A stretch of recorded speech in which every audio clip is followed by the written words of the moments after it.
Yo,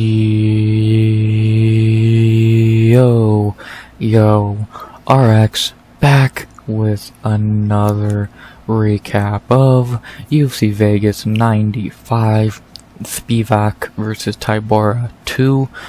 We back with another recap of a card that was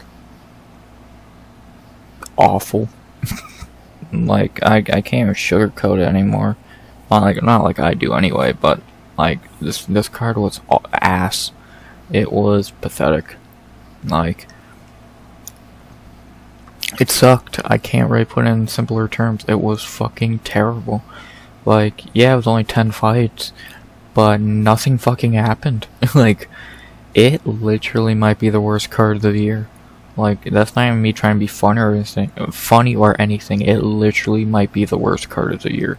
It was awful. Like, and like, it was even worse than like what you would expect from an Apex card. Like, I expect nothing from an Apex card, and I'm like, holy shit. Like, I expect at least a highlight or two from the Apex. We got none. We got fucking nothing. We got 10 meaningless, boring fights. Maybe 3 were okay. And it was terrible.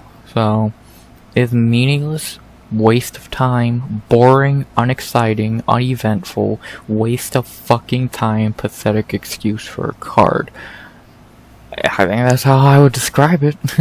So, enough rambling about this garbage. Let's just get into the recap. This probably won't be very long, because I don't want to talk about this card, and I know you don't care to hear about this card, so guys, let's just get this done and dusted. So, enough rambling. Before I get into the recap, please like, comment, subscribe. 100 subs goal by the end of 2024, and unless I'm getting to say something, which I don't think I am. You want to recap some shitty fights? I know I don't, but let's just get it over with. UFC Vegas 95. Let's get into the recap. 10 fights, like I said, and we begin on the prelims with a fight that was alright. Our first rematch of 2 tonight. Only a 4-fight prelims, and so it was not 5-5 like in my breakdown. It was actually 4-5. Or 4-6, my bad. So, whatever. Weird way to do it. But we still have 4 prelims. Let's get into the first one of the night, which was a rematch, as I said, in the strawweight division between Stephanie Luciano versus Talita Alencar. Well, I predicted this to a T. You can go watch my breakdown. It literally, I could not predict this fight any better. Like, I'm happy this got, like, if you look at the breakdown, in the breakdown video I show this, and it's like 70% Alencar or some shit. I'm happy people actually grew a fucking brain and actually did a little bit of thinking and maybe watched the first fight, because if you watched their first fight between these two, you knew what was going to happen here, and it happened completely. For 3 rounds, Luciano picked Alencar apart on the feet. Like, I can't put it in simpler terms. For 3 rounds, she just dominated Alencar like she did on Contender Series. Like, even more one-sided than that, because at least Alencar had a good round. Like, on a Contender Series, here she didn't do anything. She got fucking destroyed for 15 minutes. And this just proved everything I said, that A, Alencar is not good, and B, Luciano is way better and clearly won the first fight, which is all true. So, yeah, I'm happy to be proven right here. And again, it wasn't even like a hard thing to be proven right on. Just watch their first fight and you should have known what was going to happen. Like, I'm not sure how you can watch their first fight, and especially then watch Alencar's fight against Amanda, and then think, yeah, Luciano's gonna lose this fight. Like, what? And the main thing, Alencar barely even wrestled. That's another thing. She barely shot takedowns.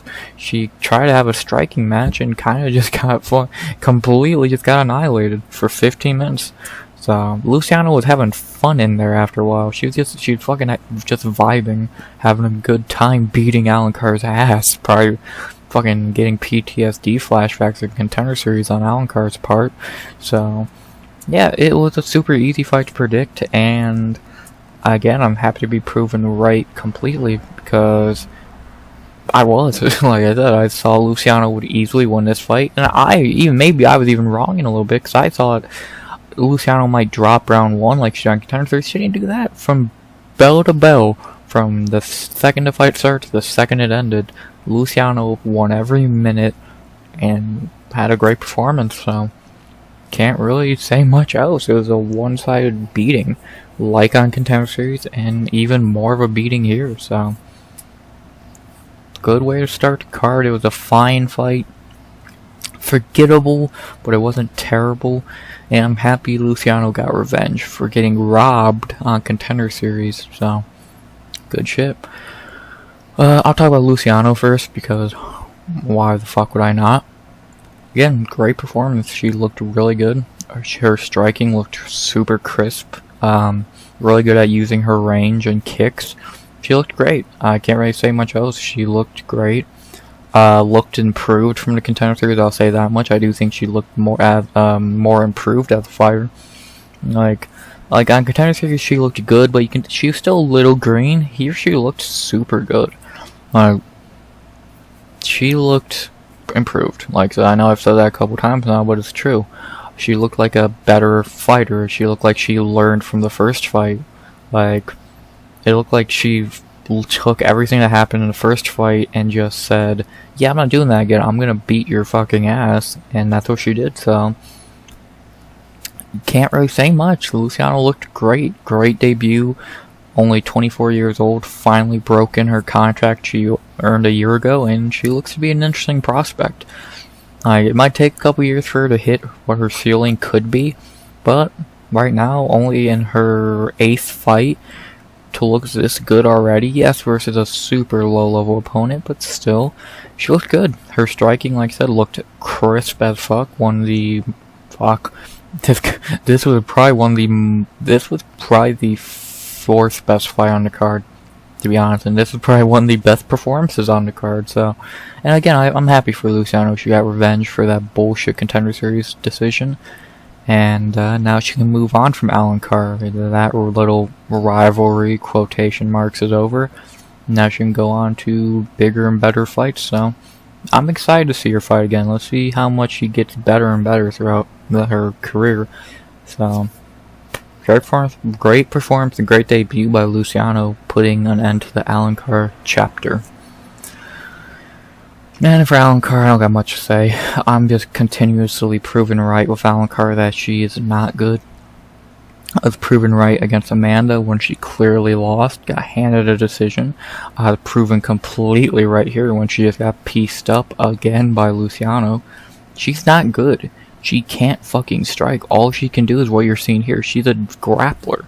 And even in this fight, she did not shoot a lot of takedowns. And when she did, she fucking got stuffed completely. I don't know if she even got a takedown. So, it was just a one-sided beating. And Alencar had nothing for Luciano, just like the first fight. So, not very much to say. Alencar is not good. Simple as that. I can't say it any other way. I think she's, like, with how good strawweight is, she might be the worst strawweight on the roster. Like, I even think if someone as shitty as Shauna Banan is better. Like, I think she's more well-rounded. So, Alencar is terrible. So, can't really say much else besides that. Only thing left to do now is say who should they fight next. Not sure how many times I'll do this for this recap, since not many fighters deserve a fight idea, but I might look at one for Luciano. Will I find one? I'm not sure about that, but I'll at least try and find one, because I do think she does deserve one, again, with how good she did look here, so let's try and look. It's not going to be a high-level fight, we all know that, since she's very low in the fucking totem pole, so she's gonna be getting a more one of the weaker fighters in the division, like Amanda or fucking Shauna Banan. Perfect fucking name right there. Let's see, who else is there?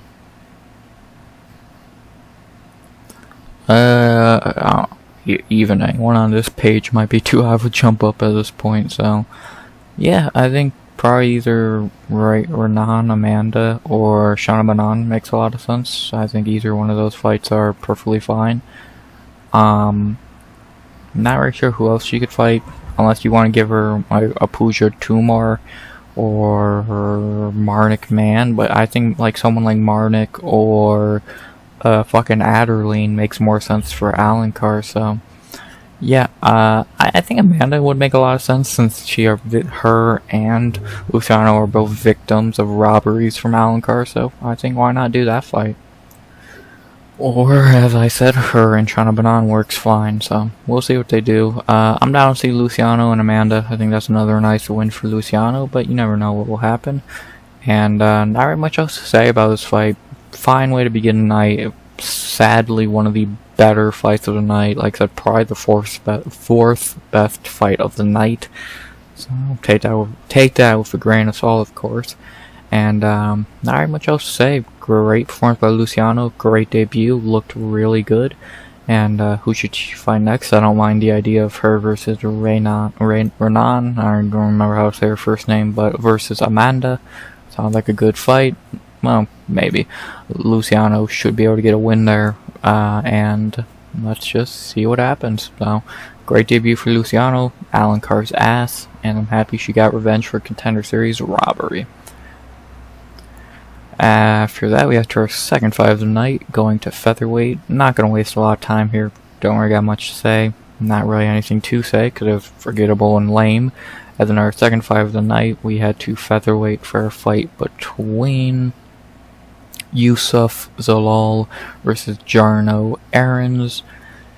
I don't really got much to say here. It was a pretty quick fight. They did a little bit of striking. Jarno was actually getting the better of Youssef. Kind of looked like he did hurt him a little bit at one point. Really had Zalal on the back foot. But eventually Zalal did get a hold of Jarno, get a back mount, get a backpack, whatever you want to call it, and locked in a rear naked choke. And Jarno tapped out. About 4 minutes. Done and dusted. Not very much to say. Yeah, Zalal pretty much did what I think most people thought he would do in this fight, grapple. A submission was not really expected, but at least grappling was, and he did a fine job of doing that. So Jarno, we know, has a lackluster a non-existent ground game, and Zalal showed that perfectly. So not very much to say. A 4-minute fight, not very much happened. It was a fight. Not gonna like I said, not gonna waste a lot of time here. I'll talk about Youssef Zalal first. I'm still not impressed with Zalal. Yeah, he's 2-0 since coming back. Yeah, he's actually learned how to get a finish. But I'm still not impressed with him. Like, you beat a really off night 30-something-year-old Billy Q, and then you beat Jarno Errens, somehow a step down from that. And Jarno Errens, who is garbage. So I'm not impressed with Zalal yet. He has to actually show me something before I'm impressed. And, yeah, 2 wins, fine. But they're not really great wins and pretty boring. Like, the dude still has as much power in his hands as a fucking pillow. And he's just not exciting. Like, when I see him on a card, I'm just like, ugh. He's not like a Paul Craig, I guess would be a good name to bring up for this, where I'm like, oh god, he's on the card. He's one of those guys where I'm like, oh, there we go. This won't be fucking memorable. This will be a waste of fucking brain power, and this fight was, so I don't know. I'm not impressed with Youssef. I know a lot of people were fucking sucking his dick and hyping him up after this, but I'm still not sure for what you beat Jarno Errens. That's not very hard. So, prove you're good enough to be back in the UFC, because I'm still not impressed. You beat your competition has been as pillow easy. Your best win is fucking Billy Q, and he is 30-something years old. 35 years old, and it was a short notice thing for Billy. He didn't have time to train. Your other 4 wins are 4 cans, so prove something, Youssef. Thank you for getting my pick right. That's the only thing you did right. But you gotta show me something before I give you hype. Prove something. Prove it. And then for Jarno, he's just not good. I don't really think I'm breaking news when I say that. He's just not a good fighter. Like I said in the breakdown, he's a brawler. His fighting style is bite down on the mouthpiece and fight. He can't actually fucking have a technical fight because he sucks. He has no striking ability. Well, I mean, no grappling ability is what I meant. His striking's okay. He has decent power. He just has no fucking his cardio sucks and his ground game sucks. Just not really much else to say. So, do I think he's gonna get cut? No. I think he'll get one more fight. If he loses that, I think you gotta cut him. But I don't think he's gonna get cut yet. 1-3, we've seen the UFC give a lot of fighters another opportunity off that. So he'll probably get another fight. And you just put him against another fucking striker. You'll have a fun fight. Don't put him against someone who will take him down and cuddle him. That's fucking lame. So just a really bad fighter. So, and again, this just proves my point. People are really hyping up Youssef Zalal for beating this guy. Come on. Whatever. And no fight idea, because I don't give a fuck who Youssef Zalal fights next. Until he proves something, I don't give a damn. So, whatever. He called out guys like fucking Alex Caceres and like Danny Gay. Bitch, fuck, go fight fucking. Fuck, you ain't deserve that fight. Go fight like fucking Francis Marshall and fucking Gabriel Miranda. So, whatever. No fight idea for Zalal. No fight idea for Errens. Forgettable and lame. Forgettable and lame. Can't really say much else. Thank you for getting my pick right. It's the only thing I'll give you props for. After that, we had to our co-main of the prelims already, our third fight of the night. We had to heavyweight for the first time tonight, and for a fight that was frustrating as hell, as someone who picked the loser, even though they should have easily won if they weren't fucking stupid. And then our third fight of the night in the heavyweight division, we have Jhonata Diniz versus Karl Williams. I don't even really want to talk about this fight much because it's just so fucking stupid. For 2 rounds, Karl Williams had a fucking striking match with Jhonata for no reason. He of course did not win a round in that scenario because, again, the guy who's known for not knowing how to strike tried to have a striking match with a kickboxer.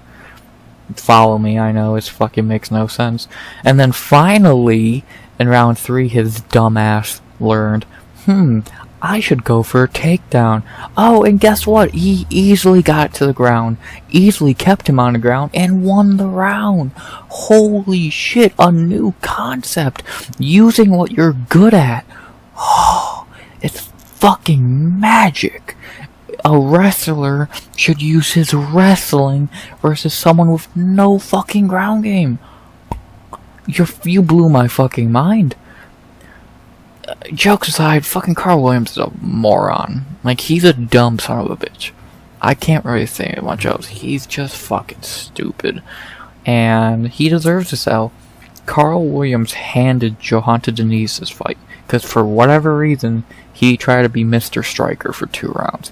And he can't fucking strike, you dumb motherfucker.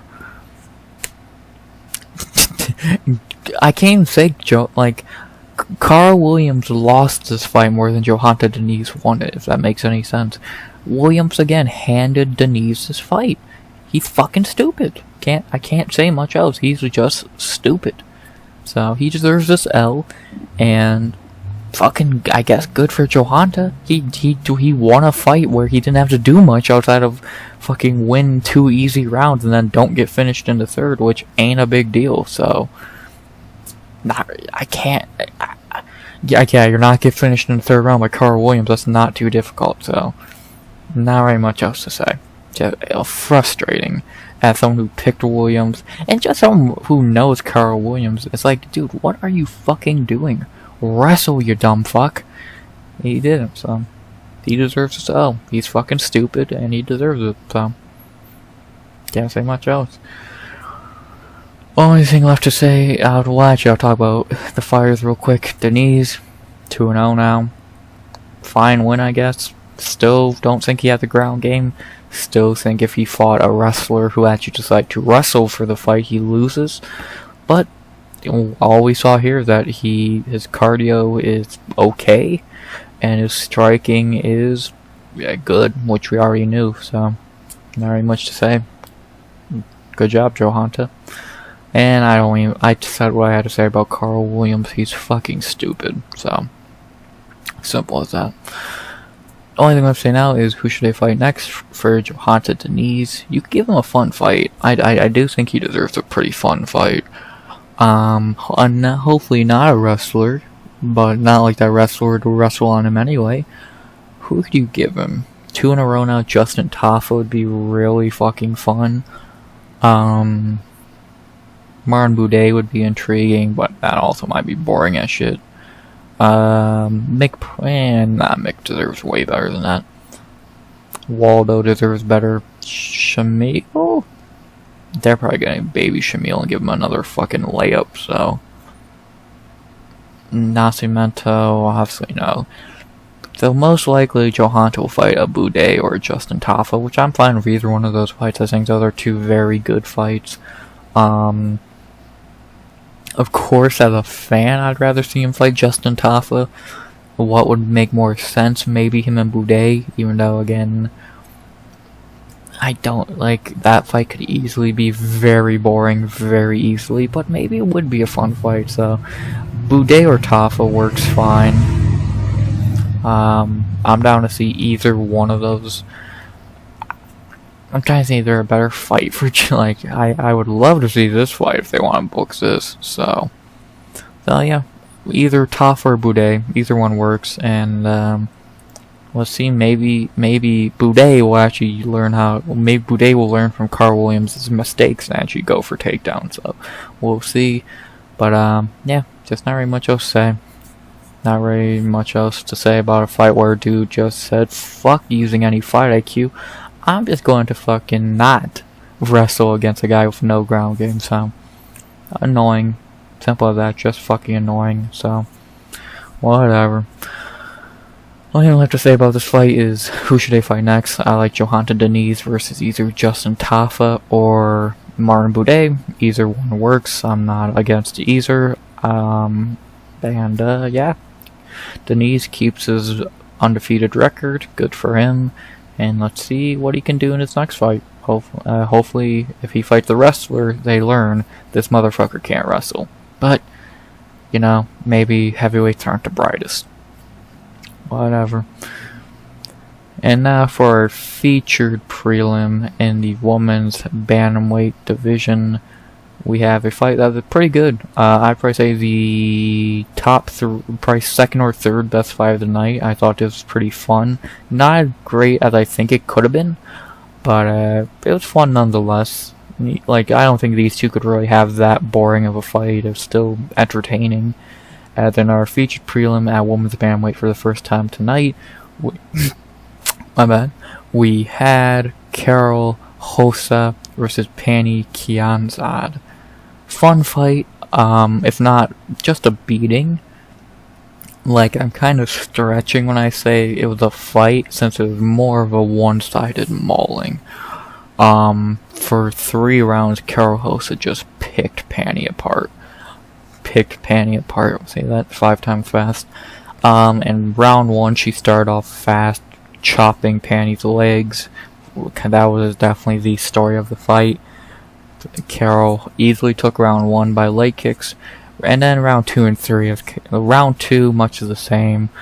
I think it was round 2 she did land an elbow and cut Pannie open pretty badly on the hairline, and then round 3 it was just a mauling. She beat her on the feet, beat her on the ground, beat her up on hit her, elbowed her on the ground, spinning elbow, chopped her legs the whole fight. It was a mauling. It was a bona fide mauling, and I don't want to say it's what I expected. It was more just...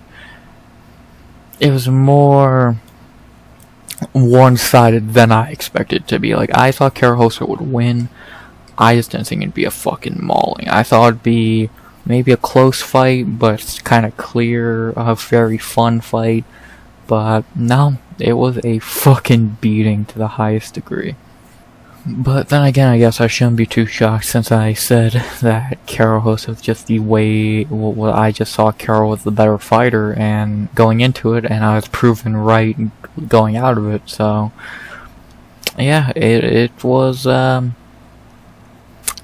just a beating. I can't really say much else about the fight overall. To talk about each fighter, I think I want to talk about Pannie first, because like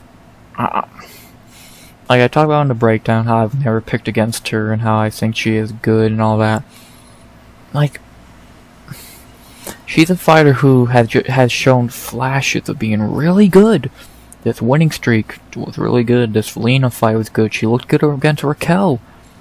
But then she's just shown, like, when she fights the better fighters, she just kind of falls apart at, like, against Ketlin, she just got grappled. Against Macy, she lost again. And against Rosa, she lost on the feet, which is her fucking territory. And it's the first time she's lost on the feet, and maybe in her career, I'm not really sure. I don't remember the Avalera or the Rocky fight the best, but I'm pretty sure this is the first time she completely lost on the feet, and it just shows, like, I think she has talent, but something just has not clicked in these fights. She's not been able to show more than just flashes. Like, or if you just want to say she can't beat the better fighters in the division, you might be right. Because if you look at all her L's, especially her last couple, Raquel, Ketlin, Macy, and Rosa, all top 5 or 10 fighters. The only L that doesn't really fit that criteria is Julia Aguilera, and then I really don't know what to say about that. So I don't know. I like Pannie. I think she has talent, but I think she's gonna need to show that talent in PFL at this point, because 1-4 in her last 5 at 32 years old, coming off 3 fights where you've looked terrible. I don't think she's even won a round in any of these fights. I just think you gotta cut her. Like, maybe they give her one more fight. She is a top 15 ranked fighter. Women's bantamweight is shallow as fuck. But do you really think she's gonna win another fight? Like, if you give her another fight, who do you think she beats? Like, if you look at the people ranked under her, Yana, not after tonight. She already lost to Avi. Maybe she beats Chandler. She definitely does not beat GDR. So Pannie and Chandler would be your best fucking bet for Pannie to get a win. And even then, I think that's very competitive. If not, Chandler might just wrestle fuck her for fucking 15 minutes. So I think Pannie gets cut. I don't really see again why you would keep her. She looked terrible in 3 fights in a row. 1-5, 1-4. I hate to say it because, like I said, I am a Pannie fan. I think she has shown flashes of talent, but those flashes have been few and far between lately. So sorry, Pannie. I just think it's time to go to PFL. You had a nice run, but I just don't think you have it. Just don't think you have it anymore. And talk about Karol Rosa. I know I've talked about her opponent more than the person who actually won the fight, but yeah, Karol Rosa looked amazing. The best Karol Rosa we've seen in a hot minute, I feel like, against like the best, maybe the best one of her career up to this point. This or Yana Santos, you make a debate. I think this is more impressive than the Yana Santos performance. I thought that she looked a lot better in this fight than she did against Yana. Yana was just more of a, she's the better fighter and she's going to show that. This was a beating, and this looked like a Karol Rosa who was pissed off. Like, she's been off for almost a year after that fight of the year contender fight Irene, and she came out here and just dominated. So she didn't look like she lost a step or took too much damage in that Irene fight. She looked great. She came out here and looked great against a tough Pannie Kianzad. Not a very game Pannie Kianzad, but a very tough Pannie Kianzad. and she looked great for 15 minutes, round in, round out, didn't look tired. I don't think she really had a scratch on her. She had blood on her, but it wasn't hers. So, she's good. She's really good. I think she's getting better as a fighter, to be honest. 29 years old, I think she's getting better. I think the Karol Rosa we saw tonight is 10 times better than the Karol Rosa we saw in her early UFC run, or even even 2 years ago against Lena Landsberg. So, it's a really good performance by Karol Rosa, and I'm really intrigued to see how far she really can go at women's bantamweight. Do I think she's going to be a champion? Fuck no. Do I think she's going to be top 5? I don't believe so. But I think she could float around, like, at most, maybe top 7, top 6. She is good. She is good. And, like, if you look at the people ranked above her, outside Dumont, she's better than Tate. She's better than Holly. I think she's better than Myra. Now we're reaching in this area. I think she might be better than Ketlin, to be honest. I don't think highly of Ketlin. So, I think Rosa's good enough to at least be here. If not, maybe even top 5. But once she gets to the top 5, I don't think she wins this fight. We saw how that went. I doubt it. She probably beats Pannie. Pannie's a joke, and Pennington, we'll see. But at 29 years old, she's still young, which is actually a really rare thing for the women's bantamweight division. So, we'll see what she can do, man. We'll see what she can do. She's probably one of the youngest fighters in the rankings, since everyone else is, like, old. Like, really fucking old. So, see what she can do, man. The only thing I have to say after I rambled about this fight for, like, almost 10 minutes is, who should they fight next? For Karol Rosa, I think I did already name the fight, or the opponent. Probably Myra Brano Silva. Dumont's already booked against Irene, and she already fought Dumont anyway. These two should fight. I think Myra makes a lot of sense. Step up. Myra definitely should fight down after losing 2 in a row. And I think that's a good fight for Karol. I think that's a winnable fight for Rosa. I think I would pick Rosa to win that fight. And I think she deserves a nice little step up like that. To go from now after a 5-year contender and a nice win here against Pannie. I think she should fight Myra. Makes a lot of sense. Unless they give her Tate or Holly. But why not have those two fight each other? So, yeah, I think Rosa versus Myra. Number 10 versus number 6 makes sense to me. An interesting fight. Would be a ginormous win for Karol if she can win that fight. Let's see it. And then for Pannie, like I said, either you cut her or you have her fight fucking Chelsea Chandler. A fight that she might win. I think you probably cut her. I think it's just better. I like Pannie, like I said. I think she is a good fighter, but she's just not been able to prove me right in that statement. So, I don't know. If they do, I would love to see them give her another chance and she wins. Just I don't think it happens. So, most likely Pannie will be heading to PFL or Invicta. But you never know. Maybe she gets one more chance. So, but enough of me rambling about this fight. It was one of the better fights of the night. So you see why I have gave it a little extra time. But I'm done talking about it. So the only thing I have to say is who should they fight next? I like Karol Rosa versus Myra Bueno Silva. I think that makes sense. I think Karol deserves it. So let's see it.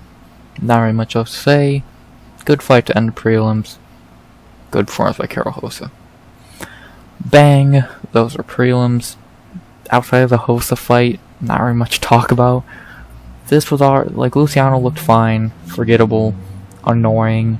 Just a forgettable 4-fight prelims. As you'd expect a 4-fight prelims. So, guess the main thing that has now did the main card save everything and make it better? If I had a face cam, you'd see me nodding my head because fuck no, it didn't. Or shaking my head, not nodding. Shaking my head because no, the fuck it didn't. It did not. it did really little. So, enough about the prelims. 1 good fight, 1 okay fight, and 2 forgettable, annoying ones. Let's just get to the main card, and it doesn't get any better. So, let's get into the main card. Our 5th fight of the night, our main card opener in the bantamweight division. To begin the main card, we had Can versus Can. as we had, oh boy, Toshiomi Kazama versus Charalampos Grigoriou. I'm not gonna waste a lot of time here because this was fucking pathetic. In round 1, Kazama just held on to Grigoriou for 5 minutes. The only eventful moment was when he kneed Grigoriou clean in the head, but the ref, for some reason, called timeout, even though it was blatantly a clean knee. But whatever. And then the fight really started in round 2. Grigoriou came out on fire, fucking trying to knock Kazama's head off. He did drop him, and then he went to his open guard. Or into his guard. He tired himself out, laid in his guard, and then eventually Kazama threw up an arm triangle, and Grigoriou tapped. So he did all that striking, got the knockdown to get submitted not long after by Toshiomi Kazama. Fucking pathetic. Yeah, I'm not gonna say much here. These two are fucking awful. And this is a pathetic excuse for a fight. This should not be. This is a PFL fight. And I even think that's a little. I think even this is too low level. It's almost too low level for that. So these two are awful. And the fact that one of them got a win is a shame. They both should get cut because they are both maybe the worst fighters on the card. That says a lot when Youssef, Zalal, Jarno, Errens, fucking. They fucking. Ugh. My bad. The card's making me fucking sick. Again, my apologies. This garbage actually made me sick. Yeah, let me just get over talking about this fight. I'll talk about each fighter real quick. Kazama won a fight in the UFC. That's bad enough. This guy's fucking terrible. And he will lose to anyone with any talent, as we've seen before in the past, because this guy blocks punches with his chin. Garbage. And for Charalampos, cut him. I am fully confident saying, cut him. He is pathetic. Like, I gave him a fucking, okay, fine, Chad and Hollinger's a veteran, you got beat, fine. I still think you're a fraud because of it, but I'll give you a little bit of a break. Kazama beat you. Decisively, almost. You're gone. Do I think they're gonna cut him? No. But they should. He is awful. Like, he is garbage. He has the like, Derek Lewis has better cardio than him. Derek Lewis has better ground game than him. Like, this guy's awful. No fight IQ, no ground game, no cardio. The dude trains with Marab and Aljo. Like, how the fuck do you not at least have ground game and or cardio? You fucking moron. Get cut. Cyprus, you deserve better. These guys are awful. They are both pathetic excuses for fighters, and they should both be cut. But sadly, only one will actually get cut. If it even happens, that should be Charalampos. So, get rid of his bitch ass. He sucks. After that, we go to what really should have been the main card opener, and our first real fight of the main card. Even this wasn't that good of a fight, though. Very boring, to be honest. But a humbling experience for one of these fighters, and I'll hold my L here for me hyping up the loser of this fight.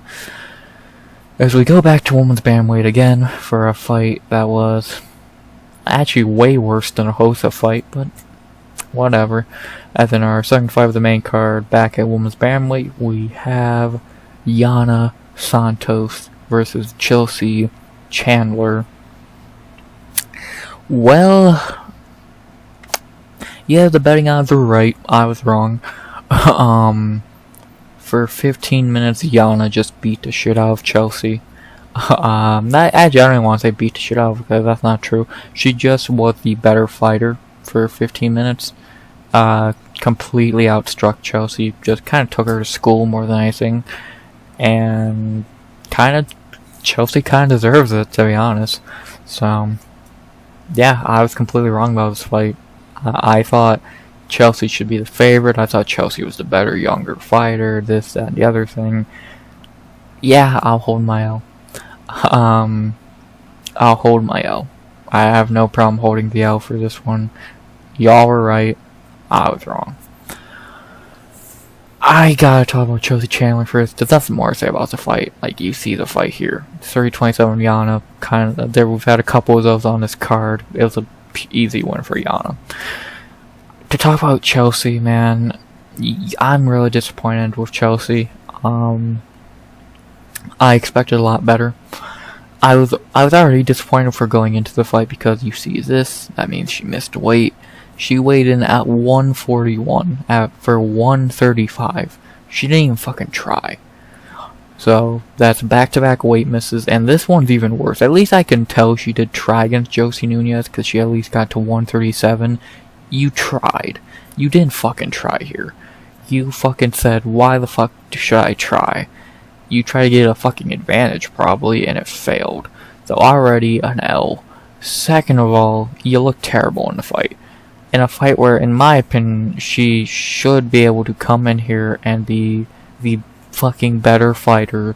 Yeah, she's less experienced, but she should be able to come in here and not fucking get dominated by a 3-fight losing streak, washed Yana Santos, and she got dominated by a 3-fight losing streak, washed Yana Santos.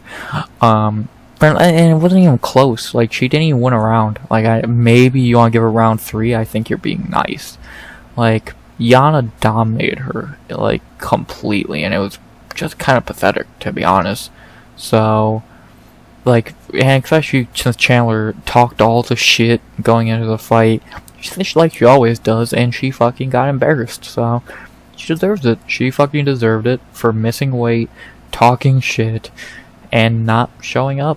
So, and here, this comes from someone who's tried to hype her up. I hyped her up all week. I hyped her up in my breakdown, and she disappointed me. I'm genuinely disappointed with a fighter. Not even annoyed. I'm not even annoyed. I'm just disappointed. I think Chelsea can look better than this, and she just looked awful. So, I do think she's a decent fighter still, but she just has not been able to show that. She looked fine against Josie Nunez. And Norm Dumont, I give her a break, but dude, you gotta look better against Yana fucking Santos.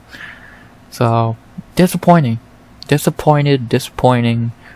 I expected better. And I got a fighter who looked inexperienced, looked cocky, looked lazy, looked shitty. Chubby Chandler. Come on. I do better. And talk about Yana Santos, I don't got much to say. She turned back the clock. She looked good. Got her first win since 2021. Good for her. Not even gonna say anything bad. Was the fight boring? Yes, but that's not her fault. She fought as best as she can. She got a nice 30-27 to keep her job and get her first win in 3 years. Good for her. I'm not gonna shit on her for that. Respect, you shut me up and proved me wrong. I'm not gonna be mad at that. I'm not mad at her for that, at least. I'm mad at Chelsea, so yeah, good performance by Yana Santos. You earned this win. Good job. I can't really say much else. Only thing left to say now, only thing left to talk about now is who should they fight next for Yana Santos.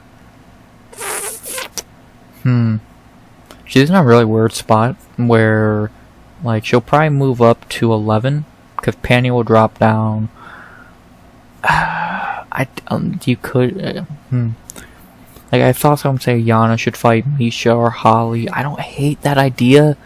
Like, if you want to do Hossa versus Holly Holm, and then you could have Tate versus Yana, or a combination like that, fine. But I think you gotta do Tate and Holly. I think that fight makes a lot of sense. Do it. Yana can wait for a different fight. Maybe the winner of GDR and Nora Cannoli. I don't mind that idea. Because besides that, she just beat Chelsea Chandler. Julia Aguilera is coming off with a loss. Pannie Kianzad doesn't make a lot of sense. So, and Yana's never been the most active, so it's not like a big deal for her to wait for a fight. So probably she should fight the winner of Jermaine and Nora Cannoli, which is only like 2 months away. So it just makes the most sense unless they want to not do Tate and Holly, and then she can fight one of those. She can fight Misha. But besides that, I'm just not really sure what she can do right now since a lot of the division is booked, and I really don't think she would. Excuse me. I really don't think she deserves a higher echelon fight like a Norm Dumont or Myra Brano Silva anyway, so just wait for the winner of GDR and Nora. Makes the most sense in my opinion at the moment, and yeah. And then for Chelsea Chandler, I kind of talked about earlier, she could fight Pannie Kianzad, but if they do cut Pannie, she'd fight Julia Aguilera. That's probably the more realistic fight that happens, so I guess do that. Not very much else to say. Pretty one-sided fight. A lot of those on this card, and just not really a very eventful fight. Just a really good performance by Yana Santos to keep her career in the UFC afloat, and shutting me up in the process. Congrats on the win. And who should they fight next? I like Yana Santos versus the winner of Jermaine and Nora Canoli, and I guess Chelsea Chandler versus Julia Aguilera would make the most sense if it is more realistic, or Pannie Kianzad, one or the other. I think both make sense. Well, let's do it. Not very much else to say. Good win for Yana. Respect. You shut me up, and I'll give you props for that. And Chandler, I expected better. Chubby Chandler, SMH. After that, we head back to bantamweight for our third fight of the main card. A fight that was not bad, but I do think was I might have a very controversial take here. And then our third fight of the night of the main card, we head back to bantamweight for a fight between Chris Gutierrez versus Quang Lee. This fight was not great, and that's not. I'll tell you what my controversial take is. But yeah, this fight was not really good. Chris looked awful. Quang Lee actually looked great. In round one, it was pretty much Chris Gutierrez's leg kicks versus Quang Lee's 2 takedowns. And I gave Quang Lee round one. He ended with a takedown late. He kind of had a better round overall, and I think he took round one. Round two, Quang easily took the round, dominating Chris on the ground.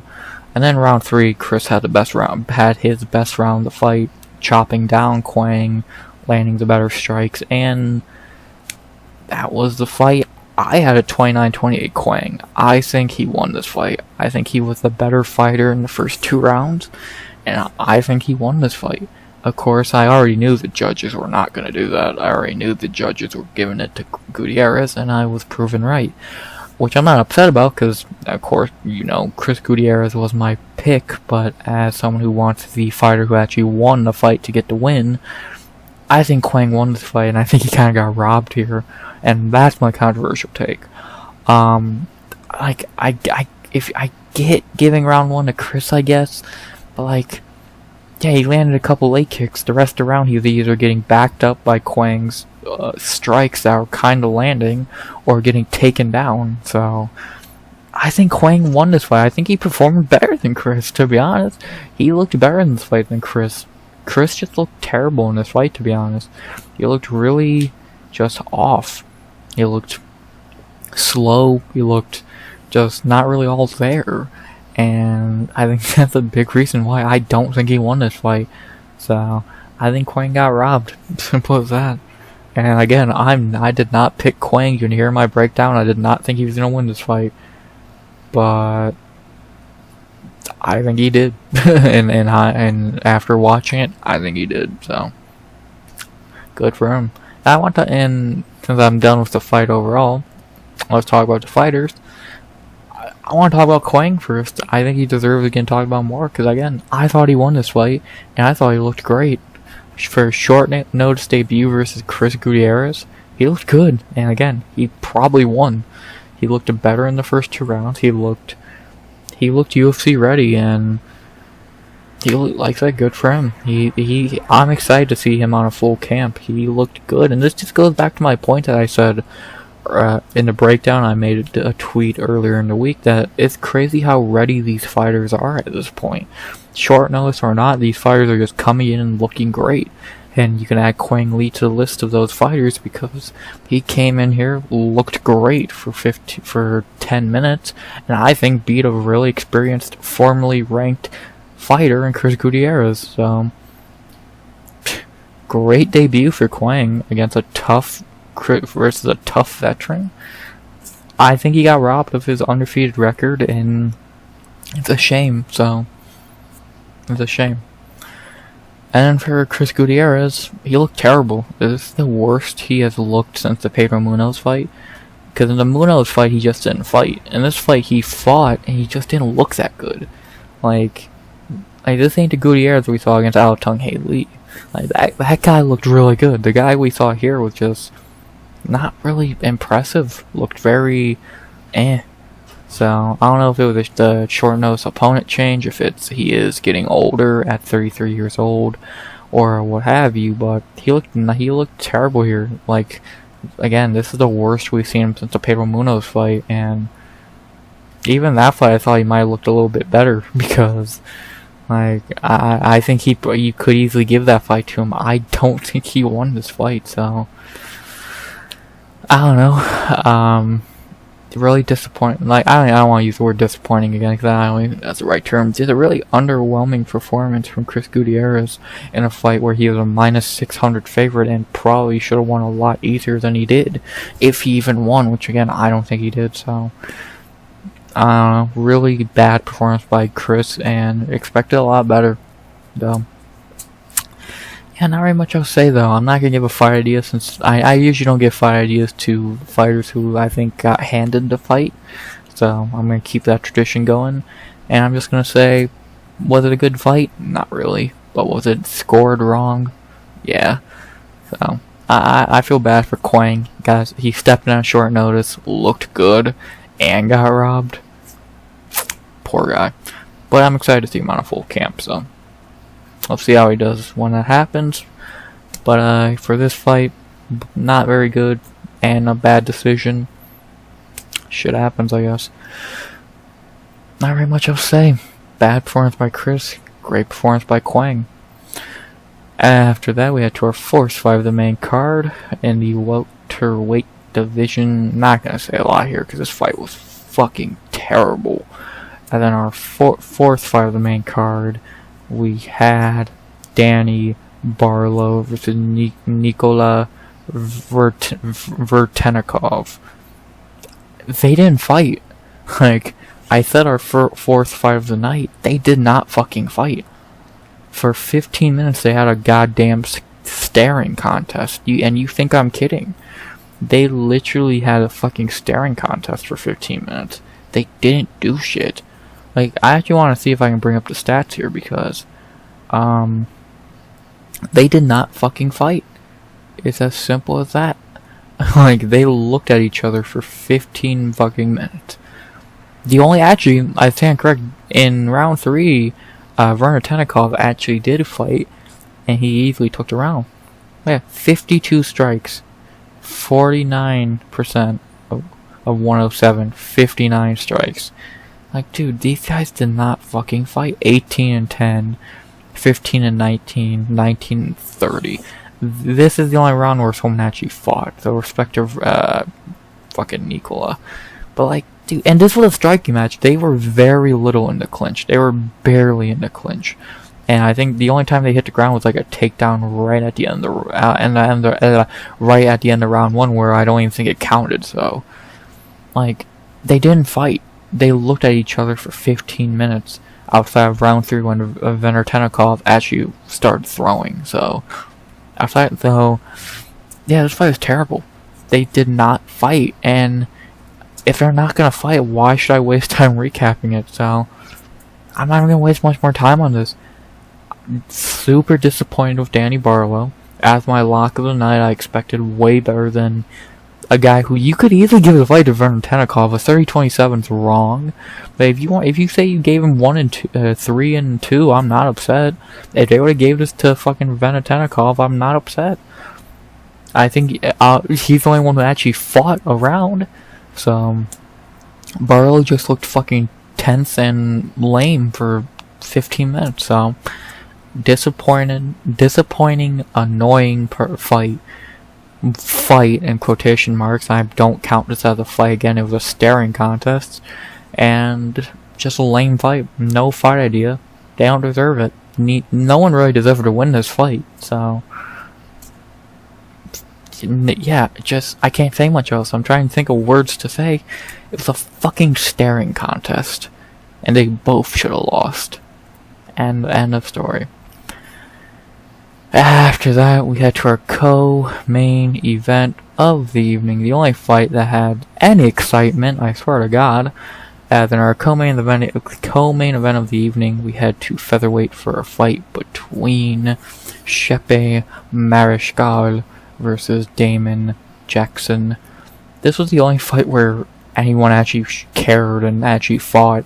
Like, easily 5 tonight. It's a shame that Chepe missed weight. Because they should have got 5 tonight, since again, this is the only fight where they actually fought.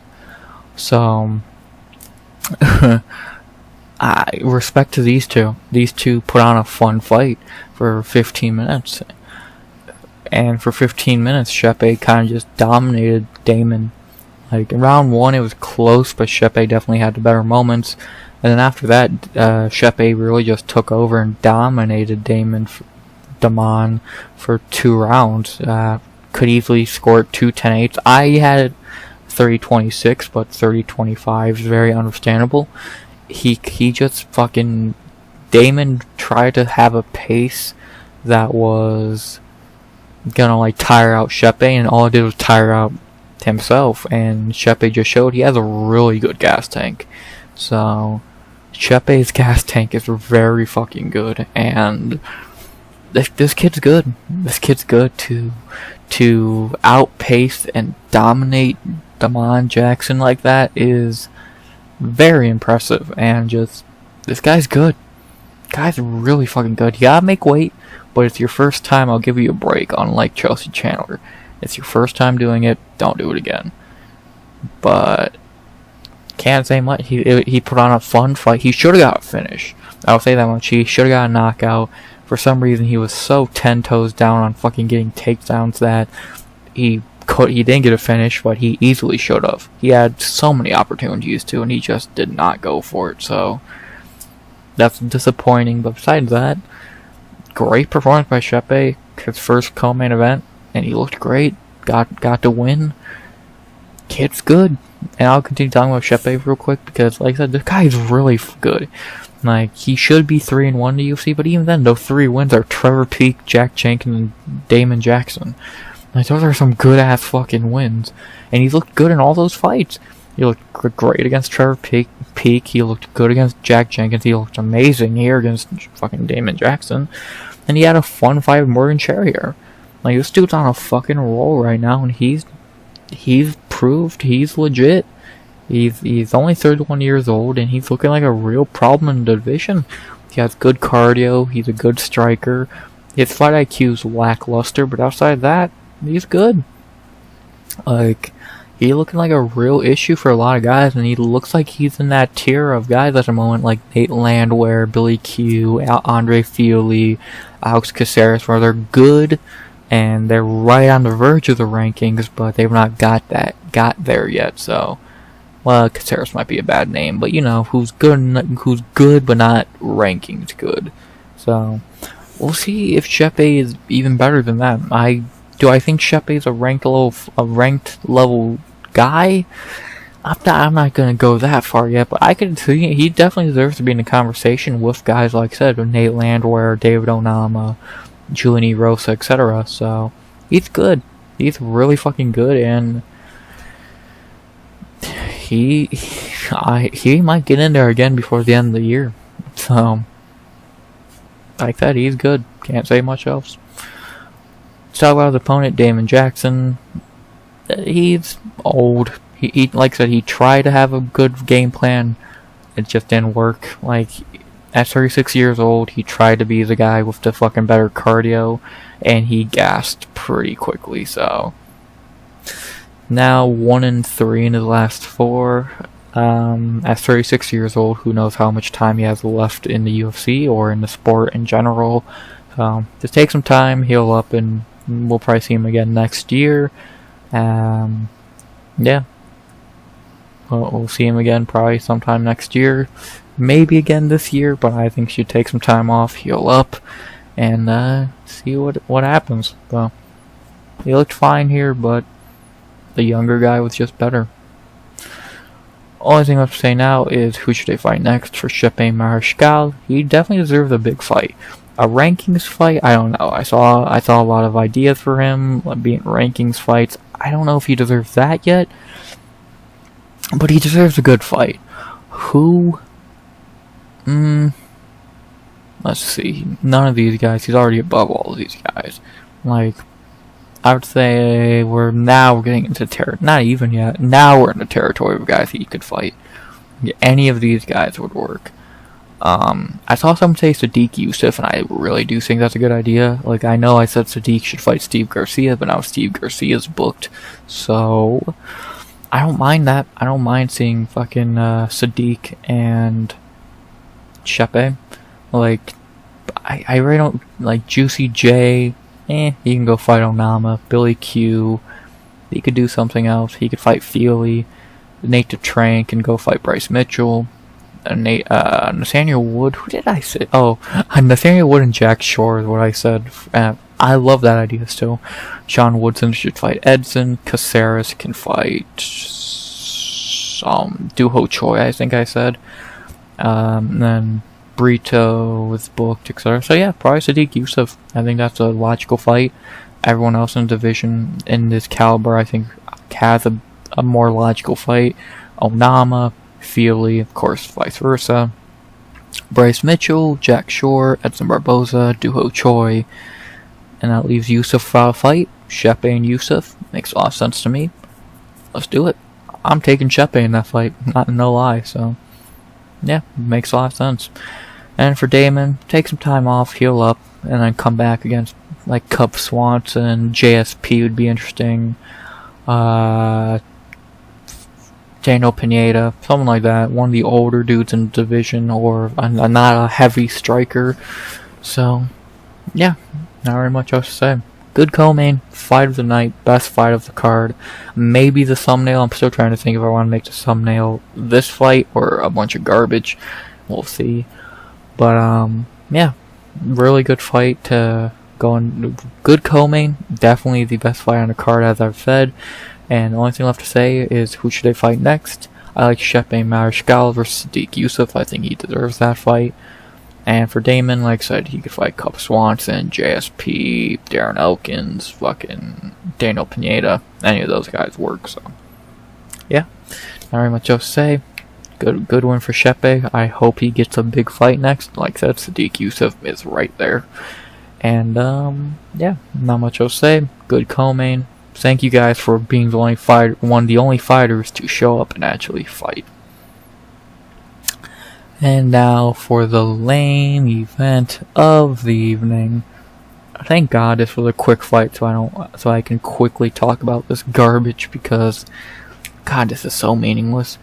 And then our main event of the evening, the rematch no one asked for and no one wanted.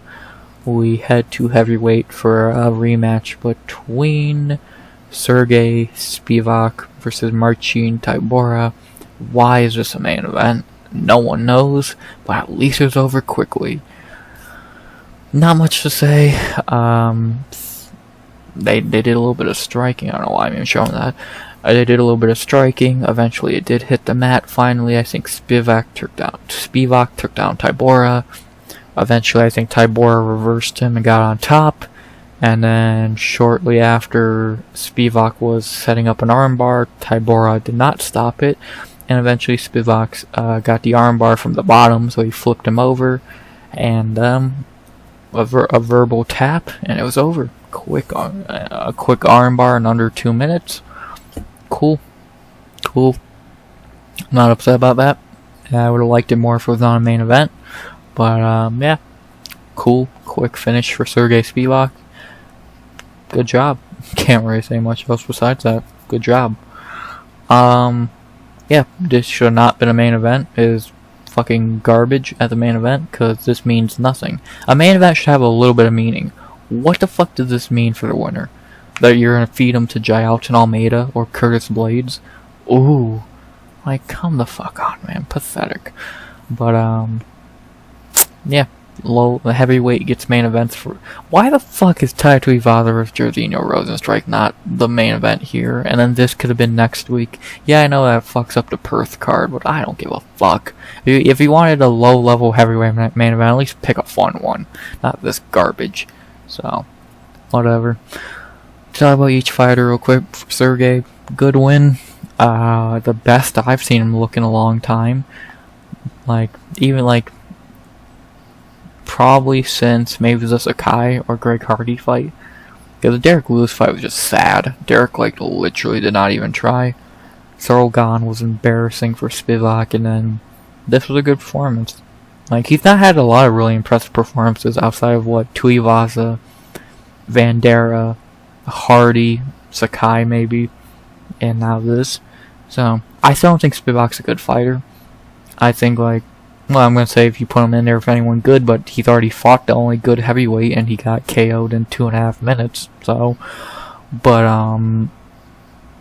yeah, I think Spivac's not good, but he got a nice armbar here. He proved me wrong. I thought it'd be the same outcome as the first fight. It was not, so, good job there, and, yeah, good main event win. He's now 2-1 in main events. He'll probably get another one. Oh boy. And for Marcin Tybura, not very much to say. He's 38 years old, and if he wanted to pretend he still had title aspirations, good for him. But if any title aspirations, I think, died in 2021 against Volkov, and now he's kind of just coasting, winning some, losing some. I think we're going to see a lot more wins and losses on his record depending on how long he continues to fight. Because you can tell he's getting older. Again, he's 38 years old. He was never that good to begin with, and now he's getting older. So, he can still beat bad fighters like Blagoy Ivanov and Tai Tuivasa, but he has really no chance against better fighters. So, and even with Serghei Spivac, who's terrible, he don't seem like he's doing that good against. So, yeah, not very much to say. Do I think he should retire? Maybe. If he did, I wouldn't be upset. Again, 38 years old, but for heavyweight, you're still young. So, I don't know. If I don't see Marcin Tybura fight again, I'm not upset, but knowing heavyweights, he's probably going to fight for a good while longer, so. Yeah, not very much else to say. Only thing I have to say now is who should I fight next for Serghei Spivac. Most likely he's going to fight Jailton Almeida. It's Almeida or Blades, and more likely it's Almeida. I don't mind him versus Blades though, to be honest. I don't mind that fight. I think I might like that fight a little more, and then Jailton could go fight Pavlovich. Yeah, I don't mind that. I don't mind Spivac and Blades. I think that's a more interesting fight. And yeah, I think Jailton and Spivac's interesting also, but I think I like Spivac Blades a little more. And Jailton can go fight Pavlovich. That gives you 2 different fights, 2 new fights. I think 2 interesting fights. So yeah, I'm not against that. I'm really not against that. So yeah, let's do Serghei Spivac and Curtis Blades. Makes sense in my opinion, because if you do Spivac and Almeida, who's Blades gonna fight? I don't know when he's gonna, or even Pavlovich. So I don't know how long it'll take for those 2 to come back, but I don't think they're gonna rematch. So have Blades fight Spivac, and Almeida can go fight Pavlovich. And for Marcin, maybe he fights Rosenstrike if he beats Tuivasa, or actually, yeah, probably Rosenstrike if he beats Tuivasa. I would say Rosenstrike should fight Derek Lewis if he wins that fight, but Derek Lewis is already booked apparently against Alexander Romanov. No, I don't know why either.